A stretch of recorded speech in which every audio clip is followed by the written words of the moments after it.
Hello and welcome to this video. Today I'm going to build the Bandai Going Merry. And as you can see, I actually built this on stream because I got this for Christmas. And I spent multiple hours on stream building it.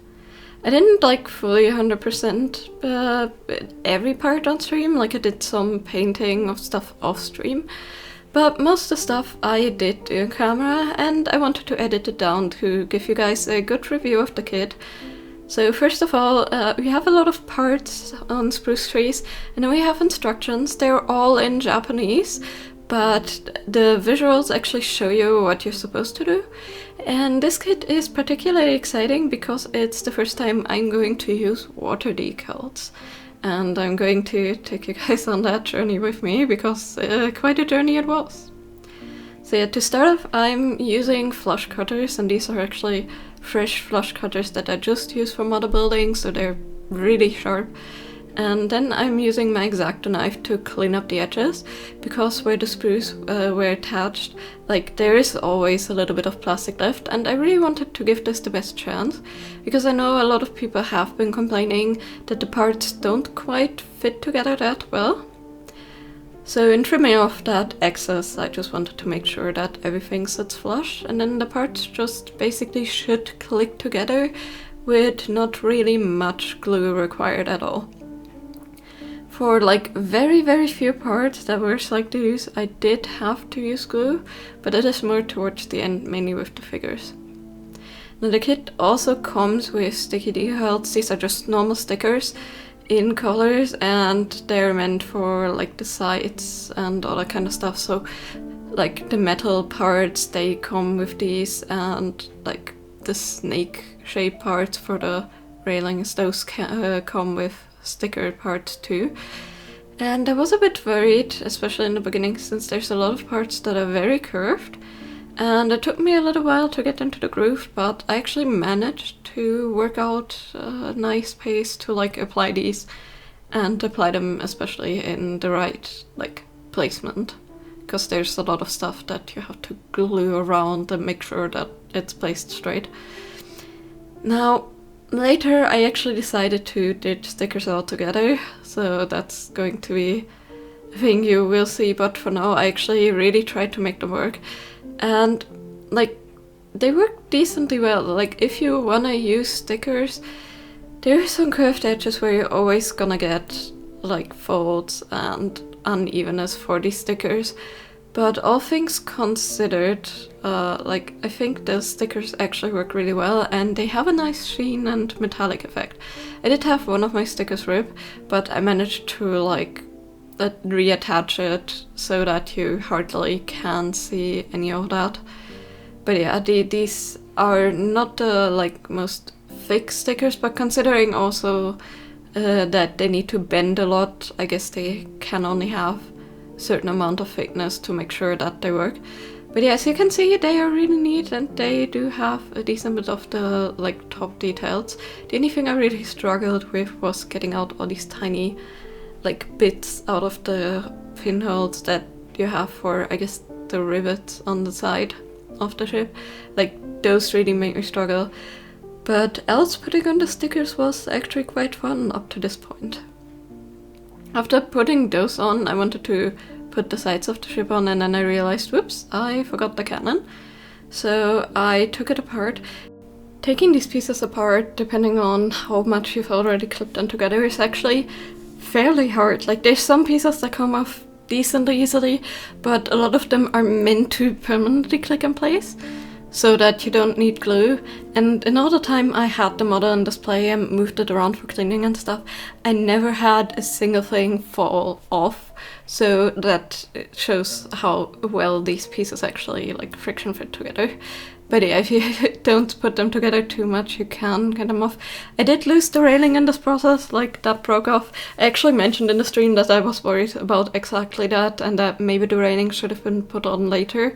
But again, these were not that easy to remove, so I just left them on, and it broke off, but I managed to just use some super glue and glue them back together. And it worked, and it held for the rest of the time. They didn't break off anymore even after I painted them. so that's really good. But yeah, the hardest part for the stickers, and this is where I definitely at some point decided that I really don't like were the back curves. So all of these parts have white stickers, and it's a very, it's not too strong of a curve, but it's more than strong enough for the stickers to have so many folds, and it was super, super hard to align these. I kind of managed, but the more I looked at it, the less I liked it. So this was actually day 1 still, so I did a lot of progress on that day. But yeah, I do love the details a lot.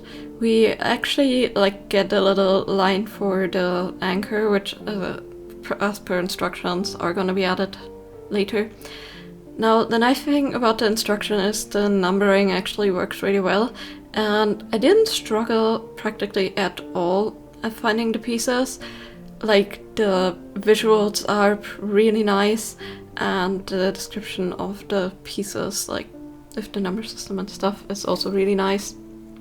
So that worked out super, super well. Luckily, this ship also comes with a base that it looks a bit fakey, but that's because it's cast with this shimmery gold pigment.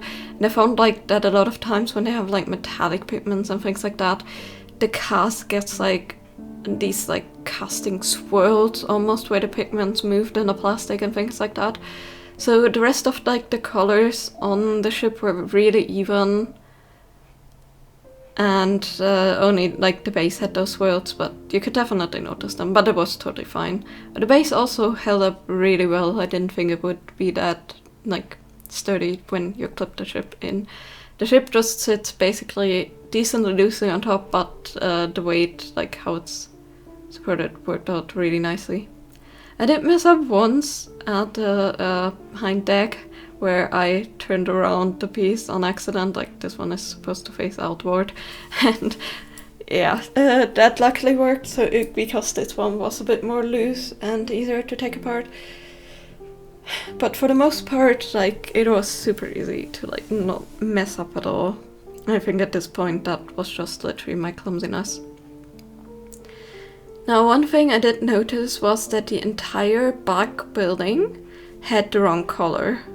In this kit, compared to the anime, it was a dark brown, but originally it actually has the same or practically the same color as the deck. So I basically painted that later when I noticed. But yeah, for now it was time for my first decal. So I started out with painting the Jolly Rogers. This ship comes with 2, and they both have 2 decals, so 1 for each side. And then we have 1 giant decal for the mainsail. But before I could put on these water decals, I needed to paint the base black. And then I wanted to start out with the mainsail, so I cut out the pieces and soaked them in water as per instructions for the exact amount of time. And the decal just didn't wanna lift off at all. I tried to peel off the edge and I completely ruined it at this point, but luckily I managed to save it. At this point I was so frustrated, but I managed to use tweezers and kind of save it. And then I just managed to kind of slip it off. I did break it multiple more times because I tried to flatten it with my fingers first, and then with the Q-tip I went a bit rougher. Later I found out you kind of have to roll the Q-tip to squeeze out the water underneath, because these decals are very, very finicky. But, the more I actually applied these, I actually managed to go into a groove. But yet, the instructions, if you follow them to the T, they don't really work out that well. So, what they say, the length of soaking didn't work out for me at all. So I had to experiment with that a bit, but by the 3rd decal I actually managed. Now to repair this, I used a bit more water underneath the piece, and I found that I can then slip it around a little. These decal pieces, I also figured out that even after squeezing out all the water and letting them dry for a couple days, they are very sensitive to scratching, so you always need to put protective coats on. I put a layer of matte varnish on mine carefully with a brush, and later I actually put a layer of matte varnish with my airbrush over the entire ship because some of the plastic was too shiny for my taste, and that also helped seal everything in. But yeah, that was like after I let it dry for a day. So this was the first piece that actually went super well. As you can see, I just placed it there, carefully like held it in position and then slipped off the underside. And what I did differently is basically there was some tiny bubbles appearing and it was curving a little bit the more water it soaked up, and once the bubbles disappeared and it stopped like curving and moving, which was about 5 to 10 seconds longer than what they recommended, the pieces just slipped right off. And from then on I did not have any issues with any decals ripping or, you know, getting off the base backing like at all. And this was actually so much fun from that point on. Like from the first one I thought I really hated water decals. After I figured out the technique, these were so much fun and actually so enjoyable. And as you can see, like they look really good, especially if you've already painted the base, and they worked out so well like for the final piece. Definitely better than stickers. I did work with a lot of stickers and stuff before for like my River models and other models that I built, and usually, especially on the sails, like the curvatures, they're not nice at all. But these decals were a treat with how they looked. But again, you needed to like figure out how they worked first. But yeah, by the end, you know, it was actually not that difficult. So by now we have reached the second day. So I've ended with the decals and let them dry the first day. And then on the second day I went back and I decided I really hate the folds in the stickers. And I really hated that some of the edges that should have color don't have color because the stickers don't wrap all the way around. So I decided, scratch this. I spent like an hour removing all these decals. They were on there really good, so if you want to work with them, like they're really sturdy. But yeah, it was a pain to get them off. I used like my X-Acto blade and rubbing alcohol on the Q-tip to like get every last bit of residue off. And then I used a sanding stick to roughen up the surfaces where I wanted to paint. I didn't want to touch any of the other surfaces because I didn't want to scratch them, because you will be able to notice that on the plastic. But I need some kind of surface. These surfaces are really thick, which is super good for stickers, not good for painting. So this is basically giving me a base for painting. I did have to clean off the sanding tool sometimes with like just a rubber eraser, because the plastic was so soft that it gunked up the like sanding paper bits a bit too much. But by the end of it I had a very well surface to paint on.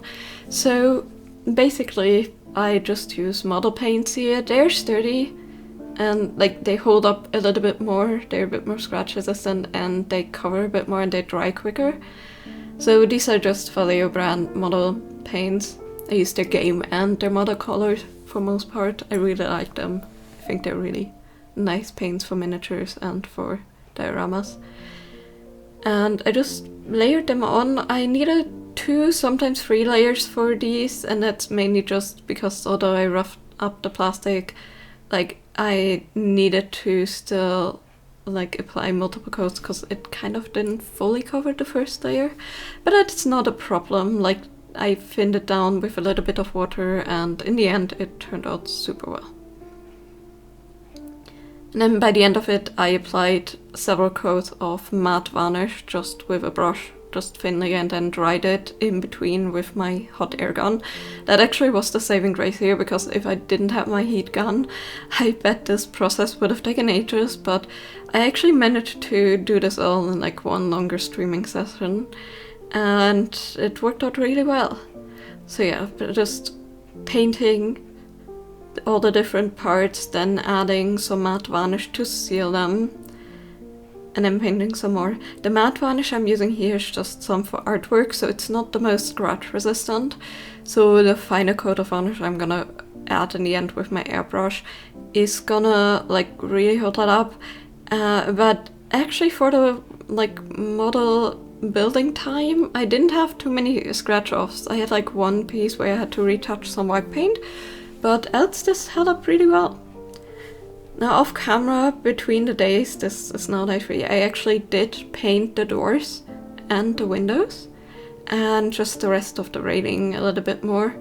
And then on day 3 I started off with a wash. You can see here the back house actually kind of matches in color. It is a little bit darker because the shade I had, like the sand shade, wasn't quite matching, but it's more than close enough, and the weathering tied it together pretty much perfectly. So, you know, there's a lot of details cast into the plastic, like especially on the deck and stuff. There's like all this wood grain, or, you know, where the like ropes hold things together. There's like a lot of texture, and I really wanted to highlight that. So not only am I painting the details here, but I also applied that wash first of all to like put a bit more warmth onto the deck and make it a bit more color accurate, but also to like highlight the details. I'm going to put like a final wash in the end too, just to tie everything together and to make it look a bit more weathered. But for now this worked out perfectly. And the painting was literally very meditative. Like, you can of course just use the decals and leave a lot of the other details as they are if you're not into painting miniatures. Like, if you just want to build this kit, you can do that too. But if you really like details, like the casting was actually quite nice. It wasn't like fully realistically detailed, but for a replica ship out of like an anime, this was perfect. Like, you had more than enough details to where it actually looked really nice, especially if you painted it. And the nice thing about the ropes was they're actually like some kind of rubber silicone, so you could like pull on them a bit more and they wouldn't break as much as some of the plastic ones do from some of the kits. So that was nice too. The back sail in the original has stripes, and I actually used some washi tape to mark them off, and then I went back over with some other color after I finished the red. I dried and varnished the first side, and don't be fooled, this took like quite a while to get these stripes. And then I worked on the backside, which was a bit more tricky because the curves go inwards, because, you know, it's reversed. I did actually over this whole time use my X-Acto knife if I had like some slight spills to like correct like straight edges and stuff just a little bit more, and it worked out super well. Like, you cannot scratch too much because it will scratch the plastic, but in this case, since I already had like a base coat of paint on the sail, just scratching the edges a little bit to get more straight lines in between the colors actually worked out super nicely. Now, I did forget to paint the oranges on the orange trees, you know, Nami needs her oranges. And I really had a hard time, like I couldn't get the tree out anymore, so I carefully removed the roof. If you take like an X-Acto knife or like palette knife or something that you can shimmy in and that's sturdy enough, like just carefully into the gaps without like cutting or scratching any of the other plastic, you can actually kind of manage to peel them off. But as I mentioned in the beginning, it's not that easy. Luckily I managed and I could paint the oranges, but it was definitely one of the trickier parts. Putting on like all of the parts that are like the finer pieces of decor was so satisfying, like putting on the front and back rails. This is actually one of the times, or the only time, I scratched a little bit of paint, so I had to do some touch-ups on the white. But, you know, else everything just held up way more than I thought. And then it was finally time to add the front figure, or Mary's head, aka Lucy's favorite place to sit. Like, it has some molding for like where the eye parts and the eye socket sits, and that helped super well in like me painting it. It was so easy. I just applied some paint on top, wiped the excess off, and the paint that sat in the grooves like was like forming the outlines, and then I just used a fine brush to add the middle of the iris in black, and then I varnished it, and that was it. Like, super easy to paint.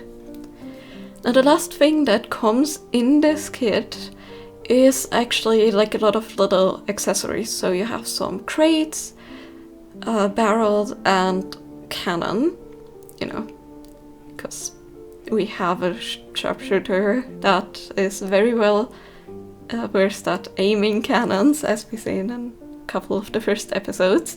So he needs his own cannon in this case. So I built those, painted those, and then it was time to add a wash. At this point, the only thing that really was missing were the figures, and I decided to only like paint one on stream and paint the rest off stream. But you're gonna see that too. The figures were actually like not quite to scale, but considering that, you know, this piece is fairly small, I think the scale they had still fit really nicely for like displaying them on the ship, and it just makes the character pop more. But if you want like scale figures, these are definitely not it. They're way too large, though they are really cute. And this is actually one of the only times I had to use super glue, because some of the figure parts, like Zara's swords and things like that, like they're so tiny they didn't hold up. But just a little bit of super glue and they held up super well. So as you can see, these figures are tiny and they come with like flat bases. You can of course glue them onto the model, but I wanted to add the bases and then use like some sticky tape to hold them in place, because I didn't want to like set them permanently in one position. I wanted to be able to either remove them or move them around. And again, all I'm doing here is just using some really faint brushes. These are actually super cheap, like nail art brushes, like the, you know, 20 pieces for like $5 kind of sets. And they do fray after a while, like a bit quicker than the more expensive ones, but they are super nice for all of these details in miniatures. So I would recommend, if you don't want to spend an arm and a leg on like the really expensive ones, if you like rarely do miniatures but just need like fine brushes, I would actually recommend these. There's no specific brand that I can recommend. I would just say, you know, look for the best reviewed cheap ones and you know, get them. I did need to thin down the paint a little bit with water, just so it flows a bit more, because the paint dries super quickly and on the small brush it dried way too quickly. But in the end it worked out super well and you can see the final results. It was a bit tricky to get good pictures, like because everything is so tiny, but I think this turned out super cute and I am so happy with it. But yeah, let me know in the comments down below what you think of this project, and also let me know if you have a favorite ship from any of the animes. Doesn't have to be One Piece. Maybe there's another anime with a ship that you really like.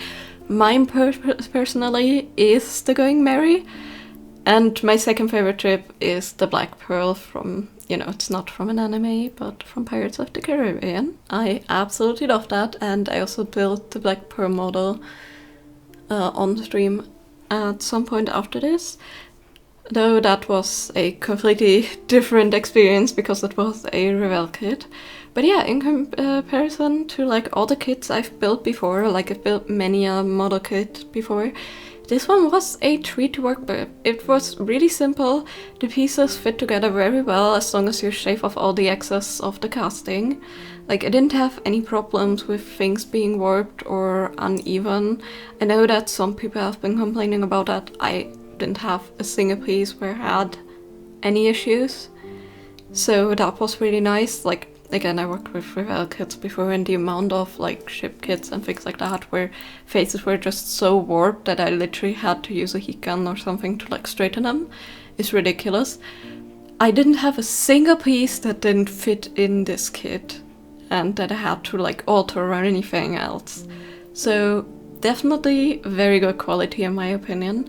And the fact that the pieces are cast in color is also really nice. So again, if you don't want to paint anything, just use the decals and, you know, you can get a really nice model without painting anything. But yeah, as always, I hope you enjoyed this video and I hope you have a great day. See you next time. Bye bye!